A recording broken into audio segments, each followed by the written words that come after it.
오늘의 말씀은 마태복음 21장 23절로 27절입니다. 참된 권위를 가지신 그리스도. 그리스도가 계시면 또한 우리들이 어떠한 사람이 될 것인가라고 하는 메시지가 있습니다. 그래서 당신은 참된 권위 안에서 신앙생활하고 있습니까? 참된 권위를 알지 못하면 믿음의 실패자가 된다. 실패자가 되라는 말씀이 아니죠. 참된 권위를 알면 믿음의 성공자가 된다, 이기는 자가 된다라는 제목입니다.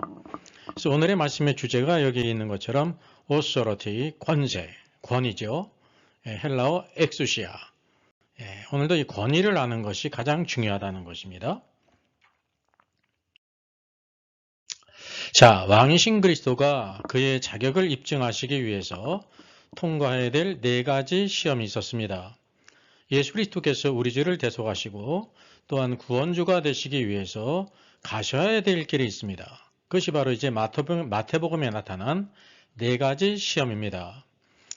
출애굽기 12장은 유월절 어린 양은 흠이 없는 어린 양으로서 열흘에 취해서 그리고 열 나흘까지 간직합니다. 그리고 그 나흘 동안 흠이 있는지 없는지를 검사하고 이제 검증된 양이 해질 때 그 양을 잡습니다. 예수님은 유월절 어린 양으로서 세상 죄를 지고 가는 하나님의 어린 양이었습니다. 그래서 이 예루살렘에 입성하실 때부터 십자가에 못 박히시기까지 나흘 동안 이렇게 검사를 받았다는 것입니다. 시험하는 자들에 의해서. 그래서 오늘 일련의 말씀을 보게 되면 마태복음 21장 23절은 오늘 말씀의 본문으로서 대제사장과 백성의 장로들에 의해서 시험을 받았죠. 시험의 내용은 무슨 권위로 가르치느냐, 누가 권위를 주었는가라는 것입니다. 그래서 이 주제는 종교에 대한 것으로서 즉 신앙의 권위에 대한 말씀입니다. 이게 첫 번째 시험이에요. 둘째 22장 15절 이하는 바리새인은 물 같은 사람들이고 헤롯 당원은 기름 같은 사람입니다. 즉 물과 기름이 서로 연합됐다는 사실이에요. 그들이 연합해서 예수님을 시험하러 왔습니다. 시저에게 세금을 바치는 것이 옳은가 그른가라는 것이었죠. 아주 교활한 질문이었습니다. 그래서 이 두 번째 문제는 세금으로서 정치에 대한 문제라는 것입니다. 오늘도 우리가 이 세상 정치에 대한 합당한 관점이 없다고 하면 아무리 열심히 있는 신자라실지라도 이기는 자, 제자, 왕국 백성이 될 수가 없어요. 그것을 꼭 기억해야 됩니다. 세 번째 주제는 마태복음 22장 23절 이하로서 사두개인들이 예수님을 시험하러 왔습니다. 형사 추수에 대한 문제로 말미암아 부활할 때 그러면 그 여인은 누구의 아내가 될 것입니까? 라는 아주 교활한 문제를 가져왔죠. 세 번째 문제는 신앙의 문제로서 부활에 대한 것입니다. 넷째는 마태복음 22장 34절 이하로서 이제 바리새인 가운데 율법사가 주님을 시험하러 왔습니다. 율법 중에 큰 계명이 바로 무엇입니까? 라는 것이었죠. 이건 성경 해석에 대한 것이었습니다. 그래서 우리 1년의 과정을 주님께서 이렇게 통과하셨다고 하는 사실을 기억하면서 그분은 자격 있는 분으로서 합당한 분으로서 우리의 대속죄가 되시고 우리의 왕이 될 수 있는 분이시라는 거죠. 따라서 우리들에게는 예수 그리스도를 따르는 제자로서 왕국 백성으로서 이런 모든 길을 통과해야만 이기는 자가 될 수 있다는 것을 의미합니다.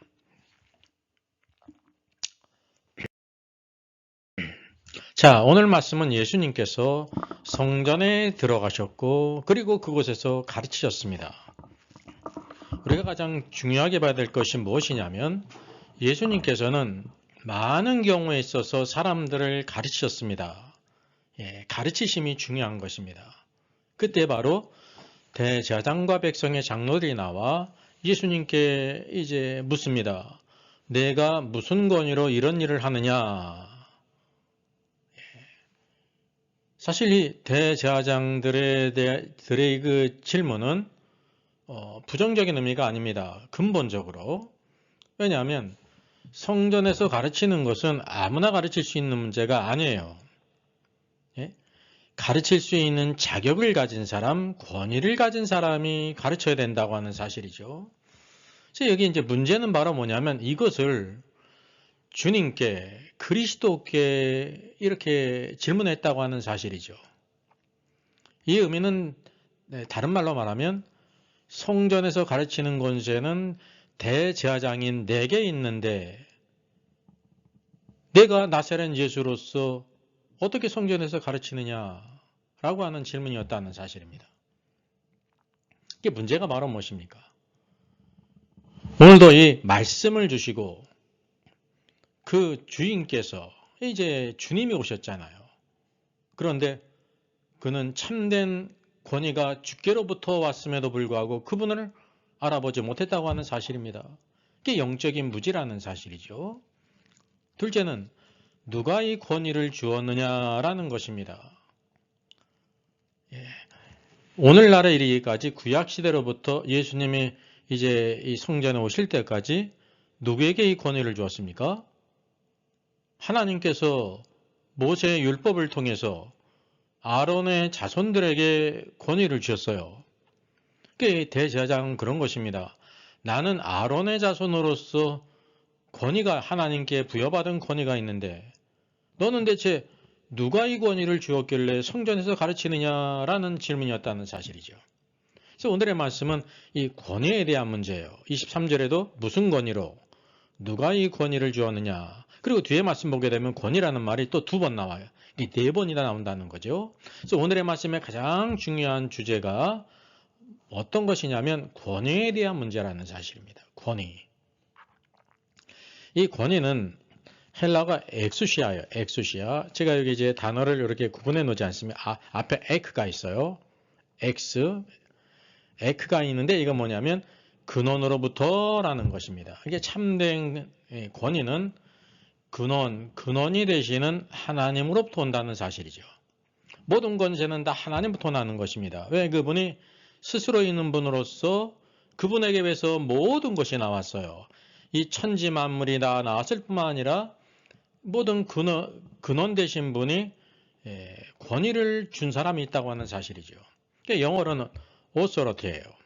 이게 라틴어 아우게레가 이제 동사인데요. 늘리다, 증대시키다라는 이제 동사로부터 아욱토르가 나왔습니다. 아욱토르가 이제 영어로 하면 오더예요. 오더, 이제 작가, 창시자, 조성자라는 뜻이죠.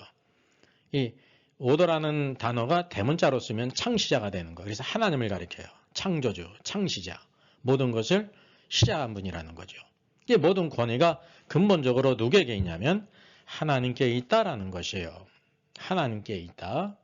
그래서 이 오더러티라는 것은 창시자가 갖는 영향력이나 가르침의 무게를 의미한다는 거죠. 이게 권위의 의미예요. 그래서 권위가 없는 것이 없다는 것을 우리가 기억하셔야 됩니다. 하나님은 혼돈의 하나님이 아니라 질서의 하나님이시기 때문에 모든 것의 근원 되신 하나님으로부터 이 세상의 모든 것에 권위가 있다는 사실이에요. 오늘의 주제는 바로 뭐냐면 성전에서 예수님께서 말씀을 가르치셨는데 내가 무슨 권위로 성전에서 가르치느냐라는 질문을 대제사장이 주님께 했다는 사실이죠. 또 누가 이 권위를 주었느냐라는 것을 물었다고 하는 사실입니다. 그래서 이 권위에 대한 질문 자체는 부정적인 의미가 아니지만 그것이 다른 사람이 아닌 예수님께 쓰였다는 것이 문제라는 사실을 우리가 알아야 되는 것입니다. 자, 여기 예수 그리스도가 계세요. 성전에 들어가셔서 가르치셨습니다. 오늘날로 말하면 교회에서 가르치셨다는 거예요. 내가 무슨 권위로 이런 일을 하느냐라고 할 때 권세의 2부분이 있어요. 객관적인 권세가 있어요. 대제사장들은 아론의 자손으로서 객관적인 가르치는 권세가 주어졌습니다. 다른 사람은 가르칠 수가 없습니다. 다른 사람은 제사장이 될 수가 없어요. 우리가 알다시피 사사기 때 제사장 자손이 아닌데 다른 사람을 제사장으로 삼지 않습니다. 그게 이제 사사시대예요. 자기의 소견에 옳은 대로 행하던 시대였다는 사실이죠. 예수 그리스도는 한편으로 아버지께 보내심을 의문으로써 권세를 가지고 있어요. 권위를 갖고 계시다는 사실이죠. 이제 이거는 인성의 방면입니다. 마태복음, 마가복음, 누가복음 이것이 공간복음인데 어떤 공통점이 있냐면 마태복음의 중심은 왕이시다라는 거죠. 마가복음은 예수님은 우리를 죽기까지 섬기신 노예라는 거죠. 누가복음은 그분은 참 사람이라는 것입니다. 이 공통점이 바로 뭐냐면 인성의 방면이에요. 그리고 네 번째 성경인 요한복음은 신성의 방면입니다. 태초에 말씀이 계시니라, 이 말씀이 하나님과 함께 계셨으니 곧 이 말씀이 하나님이시다라고 말씀하고 있죠. 예수 그리스도는 하나님이세요. 그래서 하나님으로서 근본적으로 그분은 모든 권위를 갖고 계신 분이시고, 오늘 마태복음을 보게 되면 그분 아버지께 보내심을 입은 자, 그리스도로서 권위를 갖고 계시다고 하는 사실이죠. 주님만이 참된 권위를 갖고 계시는 것입니다. 근데 참된 권위의 근원 되신 주님께 대제사장이 내가 무슨 권위로 이런 일을 하느냐, 가르치느냐, 가르치는 권세가 내게 있는데 내가 어떻게 가르칠 수 있느냐라는 질문이었다는 사실이죠. 그 다음에 두 번째 문제가 바로 무엇이냐면 주관적인 권세예요. 실제적인 권세라는 거죠. 예수 그리스도께서 이제 산상순을 가르치고, 산상순이 5장, 6장, 7장 아닙니까? 7장 마지막 28절입니다. 한번 같이 보실까요? 예수께서 이 말씀을 마치심에 무리들이 그의 가르치심에 놀라니 이는 그 가르치는 것이 권위 있는 자와 같고 그들의 서기관들과 같이 아니함일러라 라고 말씀하고 있습니다. 이것이 산상순에 대한 무리의 반응이었어요. 주님은요, 모든 사람들이 권위가 있다는 것을 알았습니다. 예. 엑수시아가 있었어요. 오소러터리가 있었단 말이죠. 서기관과 같지 않았다는 사실입니다. 그러니까 이제 대제사장들은 객관적으로 아론의 자손으로서 가르치는 권세가 주어졌지만 그들이 성경을 바로 가르쳤을까요? 이제 그 시대의 특징을 빈다고 하면 이제 그들은 율법적인 것을 단순히 가르쳤어요. 서기관도 마찬가지입니다. 율법적인 거, 즉 다시 말하면 성경을 이렇게 알기만 하면, 외우기만 하면 가르칠 수 있는 거, 그런 것을 가르쳤다는 거죠.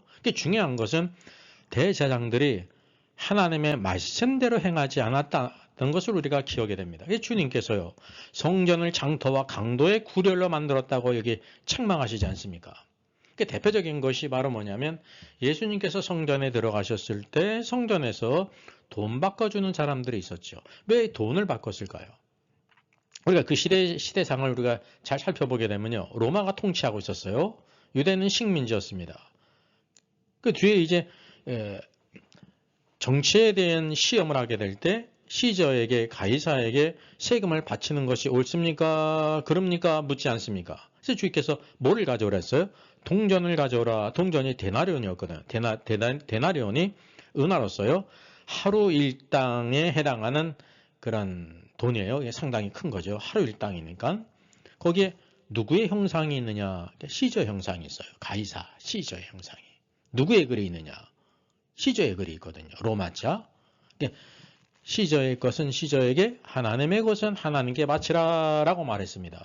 그러니까 이제 그 유대인들이 성전에 가게 될 때 하나님께 드리는 예물이 있는데, 시저는 그 당시에 하나님을 대신했잖아요. 우상이었잖아요. 그래서 시저 숭배를 하지 않았습니다. 많은 성도들이 핍박을 받고 순교를 당했죠. 그 돈을 드릴 수가 없었어요. 그래서 자연히 이제 돈을 이제 세겔로 바꾸어 주는데 거기서 성전 안에서 바꿨다는 것이 문제입니다. 우리가 이것을 기억할 필요가 있습니다. 대제사장들은 객관적으로 가르치는 권세가 있었지만 이제 가르치는 것조차도 참된 권세가 있었던 것이, 권위가 있었던 것이 아니라 이제 율법적인 것만을 가르쳤는데 그럼에도 불구하고 말씀대로 행하지 않았다는 사실.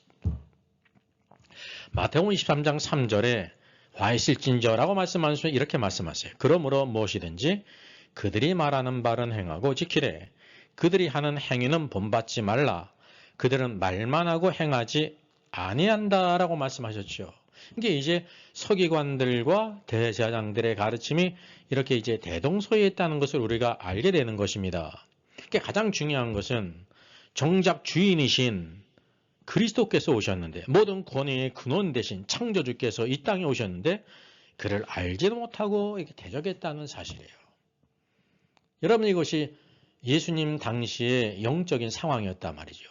그래서 이것을 오늘도 우리가 이 시대에는 그러면 어떠한가라는 것을 우리가 적용해 봐야 돼요. 정직하게 하나님 말씀 안에서 기도하면서 과연 나는 오늘도 이 시대의 많은 성도들이 주의 종들이 참된 권위 아래서 그리스도를 이제 알아보고 순종할 수 있는가라는 문제를 우리가 적용해 봐야 된다는 것입니다. 그래서 주님께서 말씀하십니다. 요한의 세례가 어디로부터 왔느냐? 예수님께서 대제사장들에게 이제 질문하시는 거예요. 요한의 세례가 어디로부터 왔느냐? 하늘로부터냐 사람으로부터냐라고 물었습니다. 이게 하늘로부터라는 것은 하늘에 하나님이 계시잖아요. 이게 하나님으로부터 세례 요한이 권위를 받았느냐라는 거예요. 즉 요한이 세례 침례를 베풀었잖아요. 베프티즘. 그 세례 침례가 하나님의 명하신 것이냐라는 것입니다. 하늘로부터냐는 하나님이 명하신 것이다. 그러니까 이게 신본주의잖아요. 하나님의 말씀 명령이니까. 그러면 이제 세례 요한에게 순종해야 되는 거 아닙니까? 세례를 받고. 여기 대제사장의 딜레마가 있었어요. 여기 그들이 생각할 때 서로 의논했어요. 만일 하늘로부터라 하면 어찌하여 그를 믿지 아니하였느냐 할 것이요. 그러니까 하늘로부터 왔다는 것을 그들도 어느 정도 깨달았어요. 그래서 하늘로부터라고 하면 문제가 바로 뭐냐면 그런 고백은 좋은데 그들이 세례 요한을 믿지 않았다는 거예요. 이게 이제 대제사장의 문제 아닙니까? 그래서 그렇게 대답할 수도 없었습니다. 그러면 사람으로부터다 말이죠. 사람으로부터라는 것은 요한이 그 침례 세례를 베푸는 것이 사람이 만드는 거예요. 하나님께로부터 근원이 있는 것이 아닌 사람이 조작했다는 거예요. 사람으로부터냐 하면 사람이 만든다는 것은 인본주의이기 때문에 인본주의는요. 하나님을 정면으로 대적하는 거거든요. 마귀의 작품이라고 말해도 되는 것입니다. 사람이 만들었는데 마귀가 만든 것과 대동성이에요. 무엇을? 하나님을 대적한다는 데는 동일해요. 그래서 우리가 인본주의 신앙을 정말 경계를 해야 됩니다. 인본주의는 마귀로부터 오진 않았지만 근원이 마귀는 아니에요. 사람인데 사람의 그 죄성은 항상 누구와 하나가 되냐면 마귀의 생각과 하나가 된다는 거죠. 그래서 만약에 사람으로부터 왔다라고 말하면 모든 사람들이 그 요한을 선지자로 여긴단 말이죠. 하나님께서 보내신 선지자로 여겨요. 그래서 이거를 만약에 사람으로부터 온 것이다. 세례를 요한이 자기 자신이 만든 것이다. 하나님과는 관계가 없다고 말하면 많은 사람이 요한을 선지자로 여기니까 백성이 무섭단 말이죠. 이런 사람들은 되게 비성경적이고 비신앙적인 사람은요. 하나님은 두려워하지 않고 누구를 두려워하냐면 백성을, 사람을 두려워해요. 그래서 백성이 무섭기 때문에 또 사람으로부터다라고 말할 수 없었습니다. 그들이 이제 결국 뭐라고 대답했습니까? 우리가 알지 못한다라 그랬습니다. 진짜 모르기 때문에 모른다고 말한 것이 아니에요. 그들의 악함의 증거라는 거죠. 그래서 예수님께서도 그러면 나도 무슨 권위로 이런 일을 하는지 너에게 이르지 아니하겠다 말이죠. 이렇게 마음이 완악한 가운데 있는 사람에게 주님께서는 더 이상 말을 안 합니다. 그것이 주님의 지혜란 말이죠. 그래서 이것을 통해서 이 대제사장들과 장로들이 어떤 영적인 상태인지를 우리에게 계시해 주는 거예요. 오늘도 하나님의 말씀은 계시인데 우리가 계시를 흔히 어떤 방면으로만 관심하냐면 장차 어떤 일이 있을까? 마지막 때에는 어떤 일이 있을까? 하늘에는 어떤 일이 있을까? 그 낙원에는 음부에는 어떤 일이 있을까? 이런 것에 관심하잖아요. 그것도 계시인데 성경은 첫째로 우리의 영적인 상태를 이렇게 계시하는 거예요. 사람의 마음은 보이지 않잖아요. 근데 뭐냐면 그가 하는 말을 통해서 그가 어떤 상태에 있는지를 그대로 계시했다고 하는 사실입니다. 이것이 바로 대제사장들이 가진 영적인 실제였다는 거죠.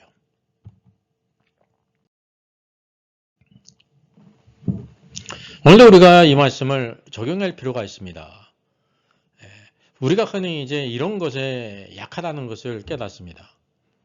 즉 다시 말하면 우리가 이제 하나님 말씀에 순종하고 하나님의 권위만, 예수 그리스도만이 우리의 머리이시고 그분께 순종하는 신앙을 가져야 되는데 우리가 이 세상에 살고 있잖아요. 이 세상에 살고 있기 때문에 오늘도 이 세상 정보로부터 세상으로부터 여러 가지 많은 일들이 있게 될 때 그것을 이렇게 영적으로 분별하면 그것을 이제 마치 그 정치에 관여하는 것처럼 생각하는 사람들이 있어요. 이 이제 잘못된 가르침을 받았기 때문에 분별하지 못했기 때문에 일어나는 일들이에요. 세상에서 가장 큰 권세가 하나님의 권세예요. 오늘도 정부의 권세가 오늘도 공평하고 만약에 신앙의 자유라든지 뭐 인권을 침해한다든지 막 이런 것들을 하게 되면 그것을 우리가 비판할 수 있는 권리가 있습니다. 왜냐하면 대한민국의 주권은 누구에게 있는 거예요? 대통령이나 정부 요직에 있는 사람에게 있는 게 아니에요. 국민에게 있단 말이죠. 세상법으로도. 그래서 우리가 이것을 이렇게 하나님 말씀으로 선지자들이 왕들을 책망하듯이 책망할 수 있어야 된다는 사실이죠. 이게 정치운동을 하는 게 아니에요. 우리가 하나님의 권위를 지키는 사람이잖아요. 하나님의 교회를 지켜야 되는 사람이잖아요. 그래서 오늘도 우리가 이 시대에 많은 이제 성도들이 있고 주님의 종들, 그리스도의 종들이 있는데 두 종류의 종이 있습니다. 이 두 종류의 종들은 외적으로 객관적인 권세가 있는 사람들이에요. 왜냐하면 정상적인 과정을 다 인수했어요. 신학대학을 4년을 졸업하고 신학대학원 3년을 공부하고 또 이와 같이 강도사 시험을 패스하고 또 목사 고시를 패스한 후에 안수를 받았단 말이죠. 대부분 다 이런 정상적인 과정을 거쳤습니다. 흔히 혹하다가 이제 부정적인 사람 말이에요. 비행기 타고 가다가 안수받은 사람이라든지 신학교 돈 내고 들어가서 이제 안수받은 사람이라든지 또 흔히 목사의 경우는 이제 적고 많은 경우는 선교사가 있어요. 선교사는 그냥 본인 스스로가 선교사로 가는 사칭하는 경우가 많이 있습니다. 근데 우리가 그것을 분별하지 못해요. 여기에 이제 그리스도의 종들은 대부분 정상적인 과정을 다 이렇게 이수를 했습니다. 검증이 됐다는 거예요. 근데 이것만 갖고 되는 문제가 아니라는 걸 알아야 돼요. 둘째, 중요한 것은 내적인 권세가 있어야 돼요. 실제적인 권세. 뭐냐면 그리스도의 종은 가장 중요한 것이 하나님의 말씀 성경을 바로 가르치는 것입니다. 성경에서 이제 바로 가르친다는 사운드 닥트린이거든요. 네. 오늘도 교회는 어디에 세워졌냐면 사도들의 가르침에 세워진 것입니다. 사도들의 가르침, 사도행전, 초대교회, 예루살렘 교회, 사도들의 가르침에 섰어요. 사도들이 12사도잖아요. 12명 있는데 12가지 가르침이 있었던 것이 아닙니다. 사도들은 복수인데 가르침, 닥트린, 단수라는 거죠. 왜냐하면 성경은 하나의 메시지가 있는 거예요. 하나님의 뜻. 오늘도 하나님의 종들이 하나님의 말씀, 더 정확히는 사도들의 가르침을 전해야 되는 거예요. 수많은 종들이 있을지라도 우리는 동일한 메시지를 전해야 된다는 거죠. 근데 오늘날 현실은 어떻습니까? 10명의 종들이 있으면 10명의 견해가 있어요. 100명의 종들이 있으면 100명의 견해가 있다는 것입니다. 이것이 문제가 있다는 것을 깨닫지를 못하는 것이 참 안타까운 일이라는 사실이죠. 그래서 이게 객관적인 외적인 그 권위가 있을지라도 교회에서 다 이와 같이 객관적으로 검증된 분들이 목회자들이 말씀을 전하지 아무나 올라가서 전하는 게 아니에요. 세상도 마찬가지입니다.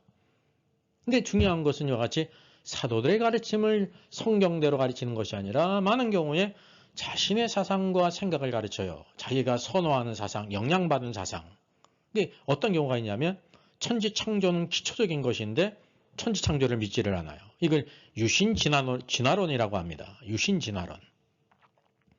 유신진화론 하나님의 창조를 부인하는 거예요. 아담도 없고 하와도 없고 다 그냥 성경을 거짓말책으로 만든다는 거죠. 마치 이야기책, 신화책으로. 얼마나 악한 것입니까? 이런 사람들이 목회를 하고 있어요. 신학교도 가르치고 있고. 어느 신학대학에서는 유신진화론을 믿는 교수가 있기 때문에 이와 같이 해직을 당했는데 젊은 목회자들이 막 이제 거기에 대해서 항의를 하고 뭐 학문의 자유가 있다느니 뭐 그러면서 이게 잘못된 것입니다. 예수 그리스도의 부활을 믿지를 않아요. 예수님이 부활하신 것은 그 몸이 죽으셨다가 사흘 만에 다시 살아나신 것입니다. 그래서 부활을 믿지 않기 때문에 어떻게 정하냐면 정의는 승리한다. 그래가지고 쉽게 얘기하면 정치운동하는 교회들이 있잖아요. 정치운동하는 교회들은 대부분 이제 자유주의 신학인데 해방신학이 있죠. 그런 쪽으로 가르치는 것입니다. 예수님이 진짜 부활했다는 것이 아니라 정의는 승리한다는 것이다. 이렇게 이제 세상적인 메시지로 바꿔버렸어요. 또 이신칭의를 부인해요. 믿음으로 오직 우리가 의롭다함을 받는 것입니다. 행위가 아닙니다. 근데 행위 구원을 주장하는 많은 교회들이 있습니다. 우리가 예수님을 믿고 말씀대로 사는 것이 합당한 일이지만 그 말씀대로 살았기 때문에 구원받는 게 아니거든요. 그럼 이 말은 뭐냐면 말씀대로 살지 못하면 구원받지 못하고 지옥에 간다는 것을 의미해요. 이게 뭐를 모르기 때문에 그러냐면 왕국, 바실레이아를 모르기 때문에 그래요. 말씀대로 살아가는 것은 무엇과 관계있냐면 상급과 관계에 있는 것입니다. 또 근본적으로 하나님을 부인하는 세상의 사상이 있죠. 그게 바로 막시즘이에요. 공산주의, 사회주의. 공산주의는 근본적으로 모든 것은 다 물질로 이루어졌고 영적인 것을 부인하지 않습니까? 그래서 모든 종교들을 다 없앤다니까요. 중국이 그러하고 과거 소련이 그랬죠. 지금은 이제 러시아가 되지 않았습니까? 북한 공산당이 그러하단 말이죠. 근데 오늘날 교회 안에서 하나님을 부인하는 공산주의 사상을 옹호하는 자들이 있어요. 어느 교회는 이와 같이 북한 이제 조선 민주공화국 깃발을 교회에 걸어야 된다라는 교회도 있고 김일성의 그런 사상들, 주체 사상을 가르치는 교회와 단체들이 있어요. 심지어 남자 여자 창조를 부인하며 동성애 법을 찬성하는 그런 교회와 지도자들이 있다고 하는 사실입니다. 가장 중요한 것은 성경을 성경대로 믿지 않는다는 것입니다. 이것이 세상의 영향을 받아가지고 누가 이렇게 후대에 이렇게 바꿨다든지 이런 얘기를 하는 사람들. 이런 사람들이 다 무엇이냐면 겉으로는 다 신대원을 졸업하고 교수도 됐고 목사가 되었는데 어떤 종입니까? 자신의 사상과 생각을 가르쳐요. 하나님의 말씀을 그대로 가르치지 않는단 말이죠. 대부분 세상에서 대단한 일을 했고 큰 교회를 이뤘고 유명한 교수일지라도 하나님 앞에서는 아무 쓸데가 없는 것이라는 것을 알아야 됩니다. 그래서 이게 참된 권세 두 가지 방면이 외적인 권세가 있고 둘째는 내적인 권세가 있어야 되는 거예요. 그래서 주의 종들은 교수들뿐만 아니라 목사님들은 신대원을 졸업했다고 해가지고 성경을 공부하는 것이 끝난 게 아닙니다. 새로운 시작입니다. 이제 기본적인 것을 배웠기 때문에 계속해서 성경을 연구하고 기도하면서 하나님의 말씀을 바로 전해서 참된 권위, 이 뭐냐면 성경으로부터 오는 참된 권위를 알고 선포하는 사람이 되어야 된다는 것입니다. 마태복음 23장 3절은 뭐라고 말하냐? 그러므로 무엇이든지 그들이 말하는 바는 행하고 지키되 그들이 하는 행위를 본받지 말라. 바리새인과 서기관들은 성경을 그냥 문자적으로는 가르쳤어요. 깊은 말씀은 없었지만. 그래서 그 말은 하나님의 말씀이기 때문에 지키되 그들이 하는 행위를 본받지 말라고 그랬죠. 근데 오늘날의 문제는 무엇이 문제냐면 더 중요한 것은 성경대로 그냥 그대로 가르치는 것이 아니라 자신의 사상과 생각과 철학을 입혀서 전하는 경우가 많이 있다는 것입니다. 그래서 바른 교훈을 거스리는 자들을 우리가 경계해야 된다고 하는 사실입니다.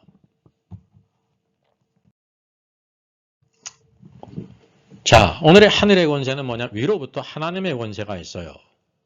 하나님의 머리 되심입니다.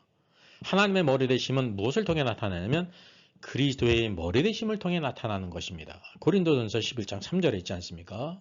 이게 이제 하늘에 있는 권세요. 그리고 이제 이 땅에 요한이 있습니다. 요한이 하나님으로부터 보내심을 입은 자로서 주의 길을 예비하는 자였습니다. 보내심을 입은 자들에게는 권세가 있어요. 누구의 하나님의 부여한 권세가 있단 말입니다. 그래서 회개의 세례를 증거했습니다. 그거는 하나님의 말씀입니다. 요한이 외치지만 하나님의 메시지라는 것입니다. 그래서 그 말을 믿고 세례받은 많은 사람들이 있었습니다. 그들은 참된 권세 아래 있었기 때문에 그리스도께 순종하고 하나님께 순종한 사람들이에요. 근데 예루살렘으로부터 많은 사람들이 내려왔죠. 세례요한이 그들을 뭐라고 불렀습니까? 독사의 새끼들아, 임박한 진노를 왜 피하느냐? 회개하고 합당한 열매를 맺으라 그랬죠. 그들이 바로 뭐냐면 예루살렘부터 내려온 자들, 바리새인들. 즉 따면 대제사장과 장로들과 같은 부류라는 것입니다. 뭐를 몰라요? 하나님의 참된 권위를 몰라요. 그러니까 누구를 모르기 때문에 그러냐면 여기 대제사장과 장로들이 요한의 권위, 요한의 권세를 인정했습니까? 인정하지 않았습니까? 하늘로부터라고 하면 이게 하나님께로부터 부여받은 것이야. 그럼 그의 말에 순종해서 세례를 받아야 되는 그들은 세례를 안 받았잖아요. 그럼 왜 믿지 않느냐 할 것이요. 그들의 영적인 실체였어요. 요한의 세례가 사람으로부터 된 것이다 라고 말하면 많은 무리가 그를 선지자로 알기 때문에 사람이 또 무서워요. 되게 대장이 돼가지고 세례 요한이 하나님께 보냄을 받지 않았다고 말해. 그럼 그들의 권위가 사라지지 않습니까? 그러니까 말을 안 하는 거예요. 모른다. 알지 못한다. 그 시대에 대제사장의 가르침에 순종하는 유대인들이 있었죠. 그들은 외적으로 생각할 때 누구에게 순종한다고 생각했어요?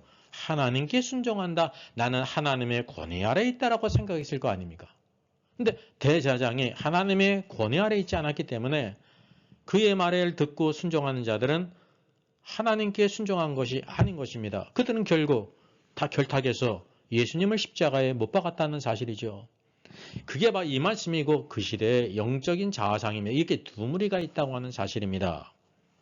그래서 성경으로 보게 되면 요한의 권위를 아는 사람은 하나님 그리스도의 권위와 하나님의 권위 아래에 있는 사람으로서 마태복음 7장에 나오는 반석 위에 세운 제 말씀을 듣고 행하는 사람이고요. 여기 대제사장과 장로들 유대인들은 모래 위에 세운 집입니다. 말씀은 들었는데 순종하지 않았습니다. 그리고 유대인들은 하나님 말씀을 들은 것이 아니라 누구의 말을 들었어요? 대제사장의 말, 사람의 말을 들었단 말이죠. 이게 어떤 관계가 끊어졌기 때문이냐면 대제사장과 요한의 관계, 그 권세 아래에 있지 않았기 때문에 하나님 아래에 있지 않았다는 것입니다. 오늘도 우리가 이것을 잘 분별할 수 있어야 되는 것입니다. 자, 오늘 말씀으로 보겠습니다. 오늘도 교회의 머리는 그리스도세요. 오늘도 교회는 그리스도의 머리 되심이 나타나야 되는 것입니다. 사람이 나타나면 안 되는 것이 세상 것이 나타나면 안 되는 것입니다. 그리스도의 머리 되심이 있게 될 때 그리스도의 머리는 하나님이시기 때문에 하나님의 권위가 하나님의 권세가 교회 안에 나타나는 것입니다. 교회는 멀쩡히 있고 많은 사람이 있을지라도요. 그리스도의 권위가 나타나지 않으면 그건 교회가 아니라는 것을 우리가 알아야 되는 것입니다. 이제 이거는 하나님의 권세와 그리스도의 권세는 하늘에 있는 권세예요. 오늘도 이 땅에 권세가 있죠. 교회에 권세가 있습니까? 없습니까? 있어요. 예? 어디를 가든지 권세가 있단 말이에요. 가정에 권세가 있죠. 누구에게 있어요? 부모에게 있어요. 부모가 있는데 아빠, 엄마가 없는데 또 누가 그것을 대표해요? 아빠입니다. 그래서 성경은 뭐라고 말씀하고 있습니까? 부모를 공경하라, 순종하라 라고 말씀하고 있는 것입니다. 그래서 오늘도 이 땅에 주님의 권세가 누구를 통해 나타나냐면 말씀의 종들, 주의 종들을 통해 나타나는 것인데 주의 종들은 다 대부분 정상적인 과정을 거쳤기 때문에 외적인 권위가 있지 않습니까? 권세가 있어요. 그 중요한 것이 뭐라고 그랬어요? 바른 말씀의 사역자가 돼야 된다는 것입니다.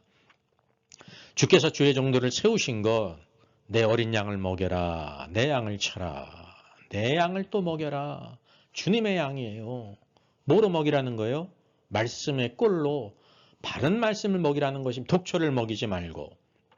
그래서 초대교회는 어디에 세워졌냐면 사도들의 가르침에 세워졌습니다. 참된 권위 아래 세워졌어요. 그래서 오늘도 수많은 교회들이 있을지라도 다 어떤 교회를 본받자고 말합니까? 초대교회로 돌아가자. 초대교회로 돌아가자 그러지 않습니까? 예. 이게 말뿐만이 아니라 무엇을 회복해야 되냐면 사도들의 가르침과 그 가르침을 따르는 모든 주의 성도들이 날마다 성전에 모이기를 심지 않았습니까? 오늘날 우리가 모이기를 심습니까? 예? 초대교회 시대에는 할 일이 없어가지고 날마다 모여있을까요? 그 시대가 다 먹고 살기 힘들었어요. 2000년 전에. 예? 근데 날마다 열심히 모였습니다. 그들이. 기도에 힘썼어요. 서로 교제하고. 사도들의 가르침을 받았어요. 참된 신앙의 기초는 하나님의 말씀입니다. 그래서 누가 가르쳤어요? 사도들이 가르쳤단 말이죠. 오늘도 누가 가르치냐면 사도시대는 끝났고 오늘 주의 종들이 하나님의 말씀, 바른 말씀을 가르쳐야 되는 것이에요. 바르다는 뜻은 사운드예요. 건전한 하나님의 말씀, 오염되지 아니한 주의 말씀을 가르쳐야 된다는 것입니다. 이에 방면에 어떤 종들이 있습니까? 하나님의 바른 말씀을 가르치는 것이 아니라 자신의 사상과 생각을 가르치는 사역자들이 많이 있습니다. 좋은 학벌이 있고 아주 좋은 성품이 있고 사람에게 듣기 좋은 말을 하고 또 그를 따르는 많은 사람이 있고 큰 교회를 갖고 있을지라도 자신의 사상과 생각을 가르치는 종들은요. 주님과 관계가 끝난 것입니다. 주님의 머리 대심에 있지 않다고 하는 사실입니다. 마치 구약시대에 누구와 같으냐면 사울과 같아요.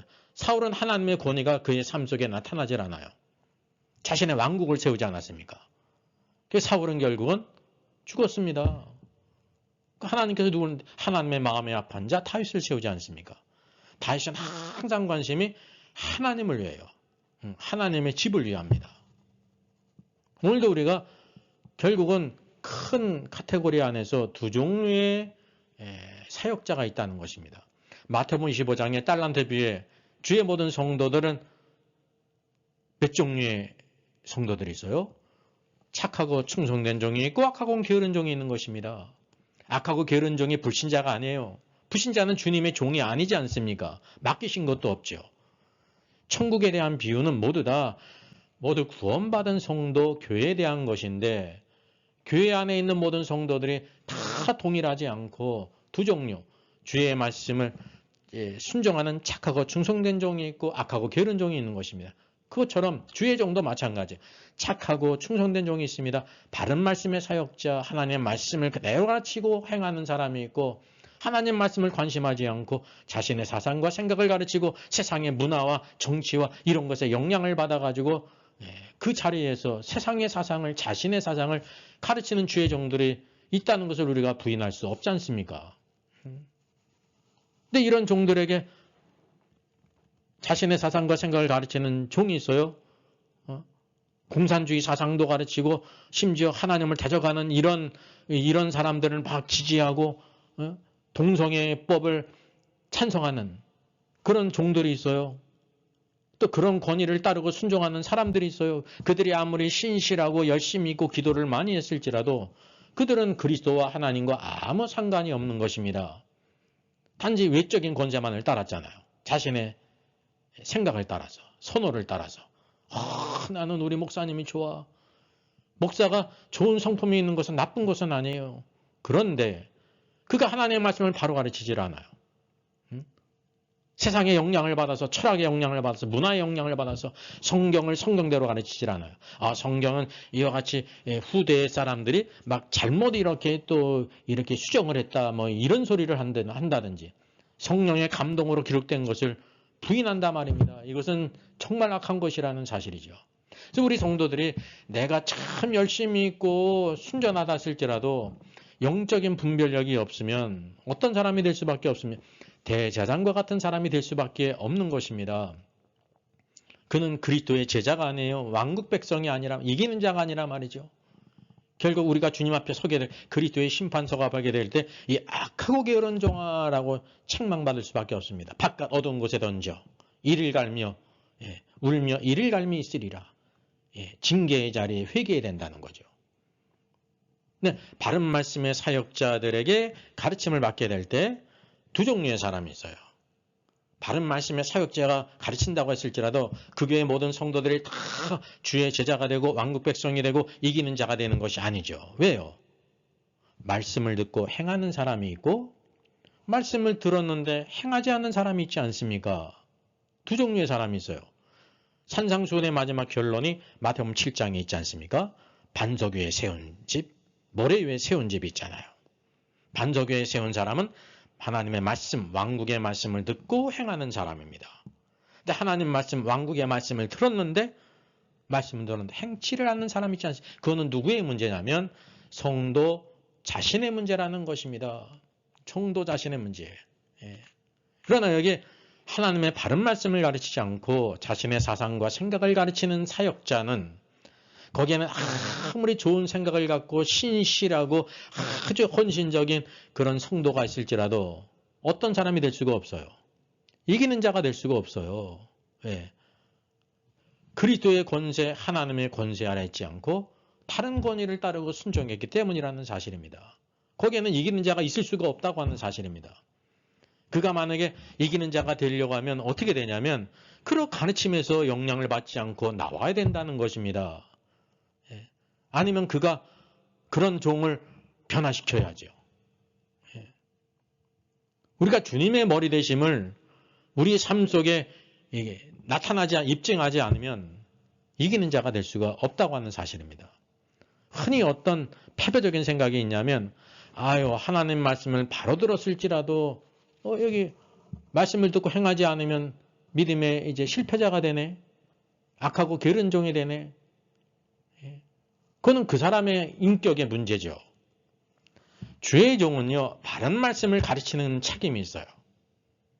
바른 말씀을 가르칠지라도 성도들의 신앙의 책임은 자신에게 있기 때문에 이 말씀을 듣고 행하는 사람이 되어야 될지, 들었는데 내가 행치 않는 사람이 될지는 본인이 결정하는 것입니다.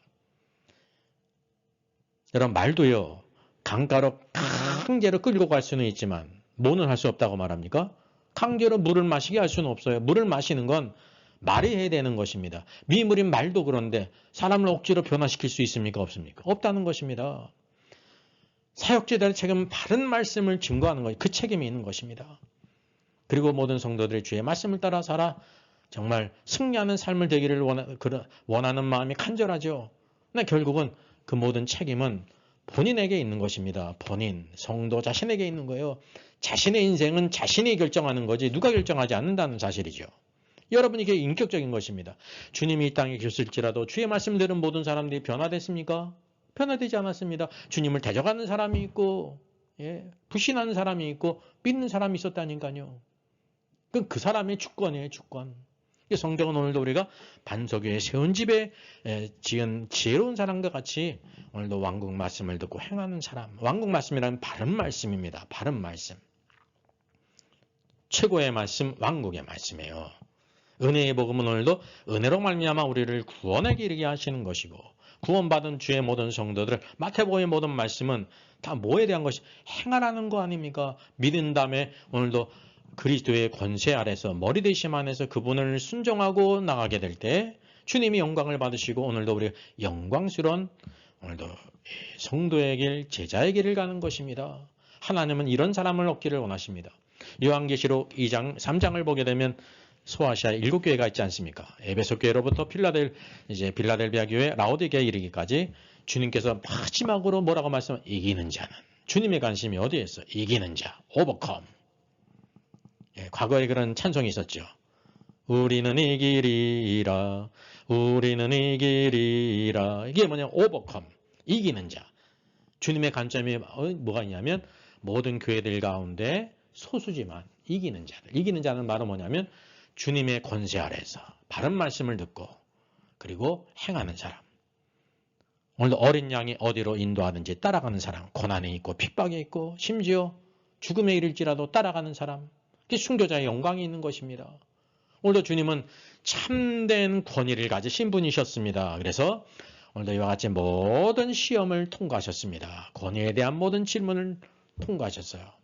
예수님은 참으로 자격이 있는 분이십니다. 오늘도 이 메시지는 주님에 대한 것뿐만 아니라 오늘도 주님은 이 길을 가셨는데 오늘도 그분을 믿고 따르는 우리들은 어떤 사람이 되냐면 참된 권위를 알고 그리고 참된 권위를 인정하고 그리고 그 권위에 순종하는 신자, 하나님의 말씀대로 사는 신자가 되라는 것입니다. 이 신자를 뭐라고 부릅니까?